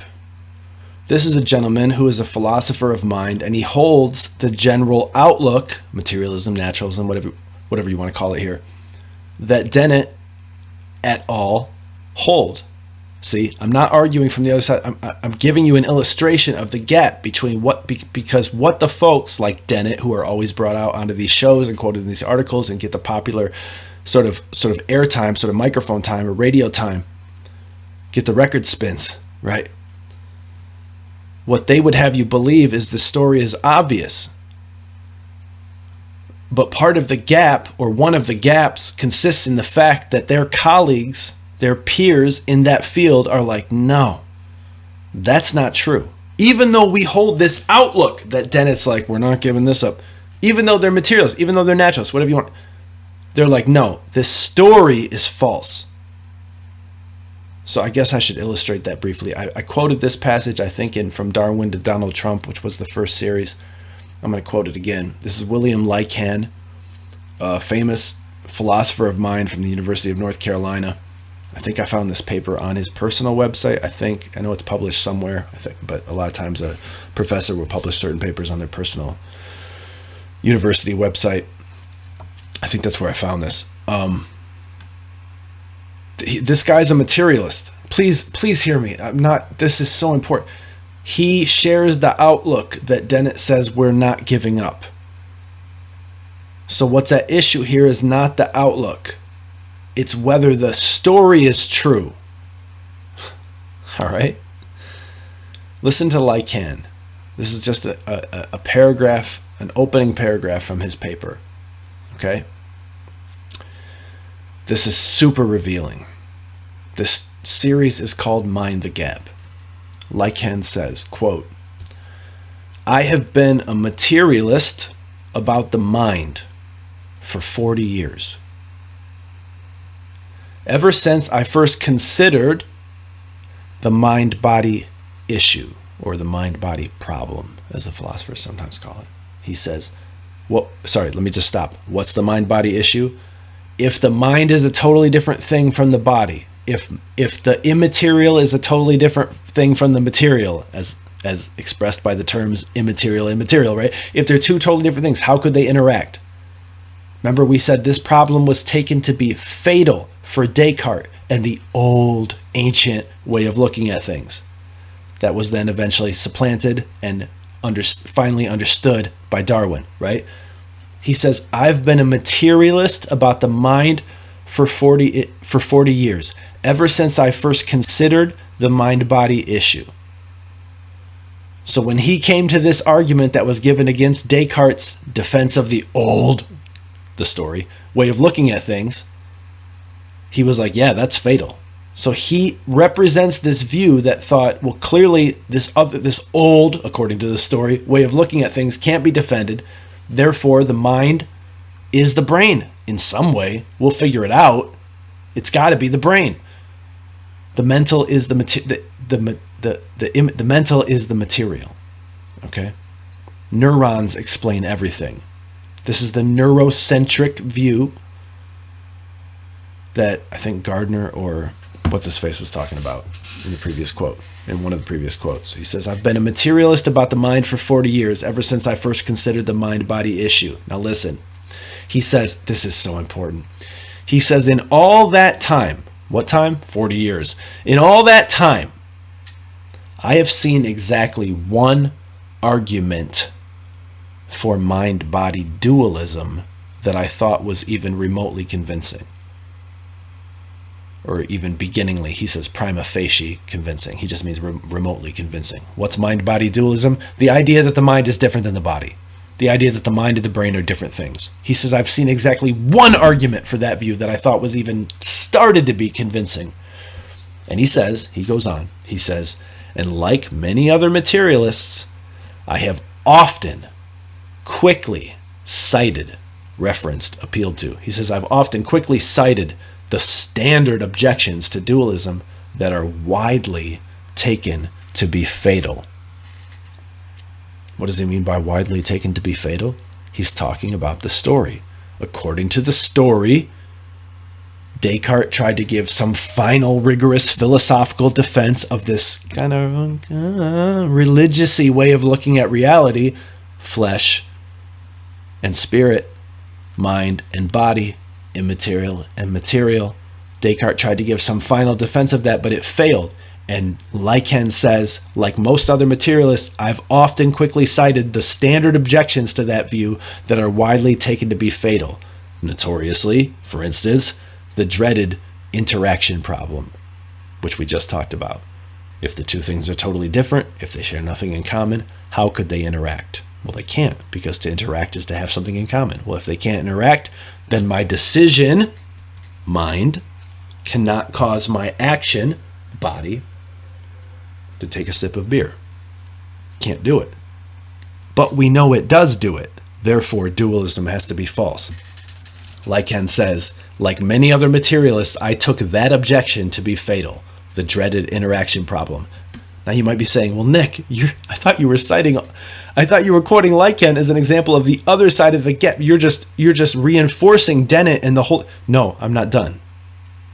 Listen to what Lycan admits now. He says, my materialism has never wavered, nor is it about to waver now. I cannot take dualism very seriously. In other words, I cannot take seriously the idea that persons, because perhaps more generally reality, is at bottom more than one sort of thing. Mind and body, flesh and spirit, material and immaterial. I can't take that seriously, he says.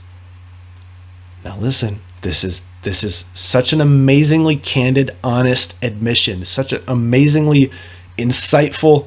This is so amazing because, again, he shares the outlook that Dennett is gripping with a white knuckle clutch. Okay? Lycan says, being a philosopher, of course, I'd like to think that my stance is rational, that it's held not just instinctively and scientifically because it's in the mainstream, but rather because the arguments do indeed favor it. In other words, favor materialism over dualism. He says, being a philosopher, I'd like to think that's why I think what I think. See? But, he says, I do not think that. Got it? Being a philosopher, I'd like to think that that's why I think what I think, but that's not actually why I think what I think. What do I think? Materialism. Why do I think it? Not because the arguments favor it. Wait, but the story was that the arguments compelled us to this view. See? Lycan says, being a philosopher, I'd like to think that my stance is rational, that it's held not just instinctively and sort of scientifically in the mainstream, but because the arguments do indeed favor it, do indeed favor materialism over dualism. But, hey, here's a but in Lycan too. The buts are the best part, right? He says, but I do not think that. What don't I think? I don't think the arguments favor it. In other words, I think the story's false. He says, I don't think that, though I used to. Wait, what? He says, I used to believe the story, but I don't believe it now. Even though I believe the outlook, I don't believe the story. He says, I don't believe it, though I used to. He says, I'm going to finish now. He says, my position may be rational, broadly speaking. What does he mean by broadly speaking? He means it may be rational in the sense that I believe it on the basis of something, but he's going to go on to say that that something is not a logical reason to believe it. All right. He says my position may be rational, broadly speaking, but not because the arguments favor it. And then he elaborates. He says, though of course the arguments for dualism do of course fail, like was pointed out against Descartes, right? They do fail. He then says, and this is why we're citing this here, and this is why I'm belaboring it. He then says, after saying, though the arguments for dualism do indeed fail, he says, so do the arguments for materialism. Or for our purposes here, naturalism. He says they both fail. And he goes on, he says, and the standard objections to dualism, like the interaction problem that first swayed him, he says the standard objections are not very convincing.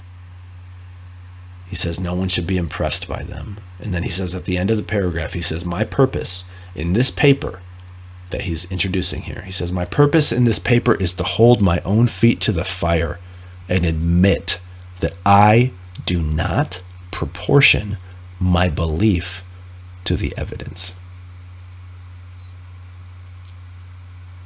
All right. I don't proportion my belief to the evidence. Now, if previously he thought that he did proportion his belief to the evidence, that would have required some assumption about what the evidence could be and what it couldn't. And naturalism is an assumption about what the evidence could be and couldn't. So when someone says you don't know how science works, or when someone says that's pseudoscience, or when someone says some broad-ranging, naive appeal to what is science and what isn't, do you see? They're saying you don't proportion your belief to the evidence because they've got this assumption about what can be evidence and what can't. And that assumption is naturalism. If we have, let me just give one more. I know I'm doing these simple, and I said there's going to be 2 or 3 here, right? We talked about, in the past episode, we talked about the metal detector. Here we've talked about Play-Doh and Legos. Let me just give one more, or maybe there's another one I haven't meant. There might be one more. Let me just give one more, maybe a third or a fourth. Simple illustration. He says, I don't proportion my belief to the evidence. And I just said that naturalism governs what you will see as evidence and what you don't. If we have a person, we've talked about MRIs, right? Suppose we're in an MRI chamber. And we've got 2 philosophers behind the glass, the things like separated, and there's like the guy running the control thing like that. Right? We've got 2 philosophers behind the glass, and there's a guy in the MRI. And one of the philosophers is a dualist, and the other philosopher is a materialist, which means that one philosopher thinks that the mind is the brain, and the other philosopher thinks that the mind is something more than the brain. So the guy that thinks that the mind is the brain must believe that everything that he sees as brain activity just explains and is the mental activity, right? So we have to ask ourselves, what will count as evidence for one of these guys' views versus the other? And according to the story, standing in an MRI chamber is enough. Let me make this clear. Suppose we say to the guy in the MRI, hey dude, think of an orange. And we see on the scan, so we've got some live representation of the scan. I don't know how MRIs work, but the point remains, right? And we see this bzzz, see this brain activity when we say think of an orange. He says, okay, I'm thinking of an orange. And we see this brain activity, right? What are we seeing? Well, we're seeing brain activity. But then both of the philosophers that we've talked about here, both the guy who's a dualist and the guy who's a materialist, see this too. And suppose the guy who's a materialist says, see, I told you, the mind is just the brain. Mental activity is just brain activity. Mental events are just brain events. The mind is the brain. Would that be convincing? Could he use this MRI as evidence that his view was correct over the others? And the answer is, he obviously couldn't. Why? Because what the dualist is saying, what the other guy is saying is perfectly consistent with what you see on the MRI. What the other guy is saying is that mental activity accompanies brain activity, or brain activity accompanies mental activity, depending on the flow of causation that we're talking about, right? So of course, if the person is thinking, you're going to see brain activity. So simply pointing to the brain activity and saying, see, this proves my point, is like saying reality is made of metal because I've got this metal detector. All right. So I wanted to give you an instance of the other side of the story in order to illustrate the gap that I've been harping on here. And William Lycan that we just quoted is a perfect instance of that. And in that paper, he admits the story's false. I mean, that's what the whole paper is about. The story's false. We don't have any better arguments for this view than the view we're saying we advanced from. The story's false. But naturalism is the motor of the story. And I've wanted you to understand what naturalism is, because you can't understand what neuropolitics is until you understand what naturalism is. So here's what neuropolitics is now that you understand what naturalism is. I want you to just think of a time when you have been involved in a debate or an argumentative discussion or an argument with someone, and you're giving your reasons for why you think what you think, and they're giving their reasons for why they think what they think. You're going back and forth. It's often called a back and forth, right? And at some point, the person that you're arguing with says something like this. It doesn't matter. This takes all sorts of forms. You'll see immediately what I'm appealing to here, what I'm trying to identify. They say something like, you only say that because blank. And what goes in for the blank there? Well, anything could go in for the blank there. There's all sorts of candidates for what goes in for the blank there. And what goes in for the blank there doesn't affect our point here. The point here is that you understand that they are putting something in the blank. And that thing in the blank may often be, what might it be? You only say that because you're a man. You only say that because you're a woman. You only say that because you're a Republican. You only say that because you're a Democrat. You only say that because you're white. You only say that because you're black. You only say that because you're a capitalist. You only say that because you're a socialist. You only say that because you're American. You only say that because you're a communist. See? You only say that because blank. To understand what neuropolitics is, I'm going to go super slow here. This is it. This is the whole point of the episode. And you'll never read this on Wikipedia. To understand what neuropolitics is, you have to understand why it upsets you when someone says that to you. No matter what they put in the blank. You say something you believe, and you give reasons for why you believe the thing that you're saying you believe.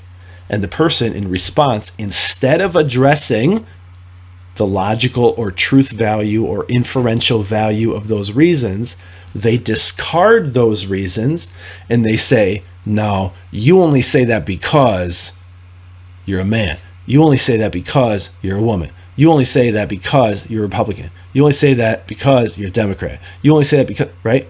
What's the problem here?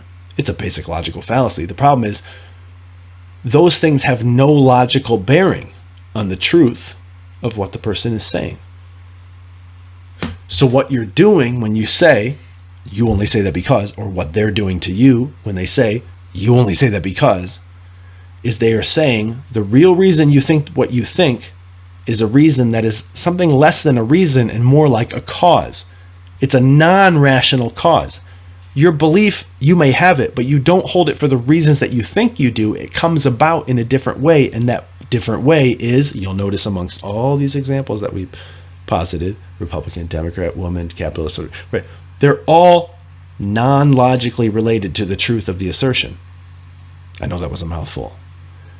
There's a basic logical fallacy that, right, that the origin of a belief has no logical bearing on the truth of the belief. You might say, that's weird. Just think about it. If I'm hit on the head with a bat, and as a result of getting hit on the head with a bat, I think 2 times 2 is 4. Like the first thing that appears in my mind after getting hit is 2 times 2 is 4. Apparently, if materialism and naturalism is true, then the origin of my belief the story about how that belief came to appear in my mind has this sort of random event that is no way logically related to the truth of 2 times 2 being 4. Right? Me being hit on the head is not a reason to believe that 2 times 2 is 4. Do you see? So there's a non-rational relation between the origin of the belief and the belief. So when someone says, you only say that because, what they're saying is, whatever rational reasons, logical reasons you think you have for your belief, you really only believe that because of some non-rational, sub-rational, non-logical reason. All of those things we put in the blank have no relation, no logical relation to the truth of the belief, whatever the belief is, because the origin of a belief has no logical connection to its truth value. So when someone says to you, you only say that because, they are actually saying, I don't need to deal with your reasons, because your reasons aren't why you think that. You recognize the kernel, the germ of Marxism in that? If you don't, you got to go back and listen to Unmasking Antifa, which is a series we did all about that. All right. What does this have to do with neuropolitics? Well, what does it have to do with naturalism? Think about, now just pull way back, like at the beginning of the movie, the Universal Studios thing that zooms in. Just pull way back from what I just said. You only say that because blank. This is called, in terms of fallacies, it's called psychologizing, or the genetic fallacy, arguing on the basis of the origin of belief to its truth value. You can't do it, right? You only say that because blank. Think about what naturalism is telling you. Naturalism is the ultimate hyper endgame version of this mistake. What do you mean, Nick? My motto. Naturalism says to you about all of your beliefs, whatever reasons you think you have for believing that, you really only believe that because of your brain activity and the history of events that are behind your brain activity. So the real story about your moral, ethical, and thus political beliefs is really just a story about the events in your brain, which can really be told in terms of physics. And if we want to address it or affect it or change it, we need to talk about the neurons, not your beliefs. And therefore your reasons, therefore we don't need to debate you. As you'll see in this clip, the host of the show is perplexed and frustrated because he's tired of trying to debate because he says it's unproductive. And the reason he ultimately concludes it is unproductive is because the real story is in the brain. Okay? So this is an introduction to neuropolitics, and my hope here is that I've gotten across what naturalism is, and thus, in light of naturalism, what neuropolitics is. What Wikipedia will tell you neuropolitics is this. Wikipedia will say, quote, neuropolitics is a science. See, it's a science only if you conflate, only if you equate, only if you identify, only if you equivocate naturalism and science.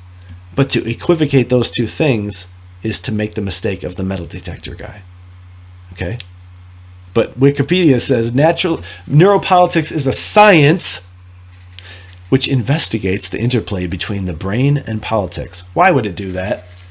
It would only do that if it assumed that explanations at the level of the brain were relevant to politics, and it would only assume that if it assumed that explanations at the level of the brain were explanations of thoughts, and it would only assume that if it assumed that the mind is the brain, and it would only assume that if it assumed naturalism, it would only assume that if it was indoctrinated with the story.